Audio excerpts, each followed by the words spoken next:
Hello and welcome to the programme. A funeral has been held for a 17-year-old Palestinian who was shot and killed by Israeli forces in the occupied West Bank.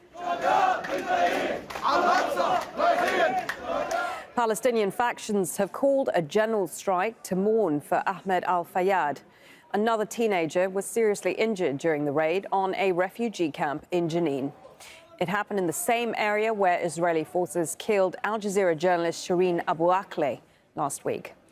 Let's go straight to Imran Khan, who is outside Damascus Gate in occupied East Jerusalem. Imran, what more can you tell us about the strike, firstly?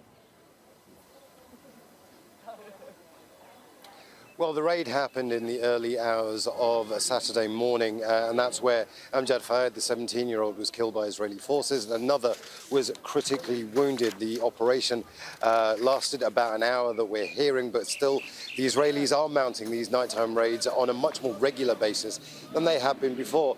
Now, the funeral has taken place in the last couple of hours. The mourners saying that they will get revenge on the Israeli forces for this particular attack and this killing. One of the Palestinian factions, Islamic Jihad, has claimed Amjad Fayyad as a member of their ranks, and it's likely that they will intensify their fire. What normally happens is when the Israeli forces go into Jenin itself and then toward the refugee camps, there's an exchange of fire, the Israelis firing into the camp itself. And indeed, Jenin is where my colleague Shireen Abu Akleh was killed last week. Stay with me, Imran, because more than 50 US politicians want the FBI to investigate the shooting of Shireen. Among them is the Republican Congressman Andre Carson. He's tweeted the following: "The killing of Al Jazeera reporter and fellow American Shireen Abu Akleh was not only a tragedy, it was an affront to press freedom and to all Americans." He went on to add, "We need answers and accountability from the Israeli government." Well, as Imran just said, Jenin is where Al Jazeera journalist Shireen Abu Akleh was shot and killed just a week ago. And the channel continues to demand a rapid, independent and transparent investigation. She was shot in the head by Israeli forces while she was on assignment. On the day of her funeral, Israeli forces stormed the procession, beat mourners, causing pallbearers to almost drop her coffin. And that didn't deter thousands of Palestinians from marching through occupied East Jerusalem to take part in her funeral and burial. Members of the international community have condemned her killing and continue to call for investigation.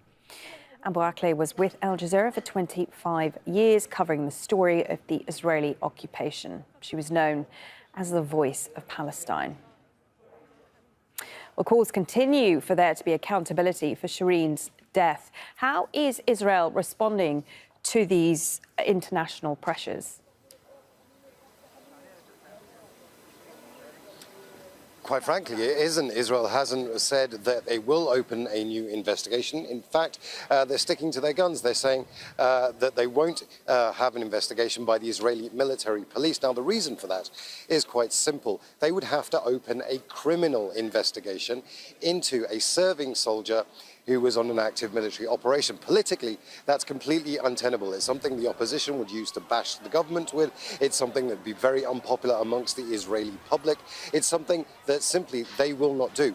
But this international pressure is building. The Americans, like you say, 57 lawmakers have signed a petition to try and get the FBI to come and investigate. However, that's caused some confusion here as well, because there is the idea that this should be an automatic investigation that's triggered by a death such as this. The FBI should be on the ground already, say many Palestinians. However, the Palestinian reaction is very interesting. They have always maintained that they knew that the Israelis would not mount an investigation. They're not disappointed by this, but they are increasing their calls for an independent international investigation to take place.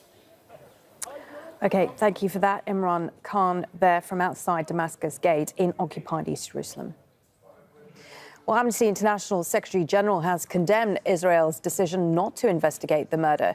In a tweet, Agnes Kalamard said the following: "It's an additional violation of Shireen's right to life and a clear violation of Israel's obligation under international law.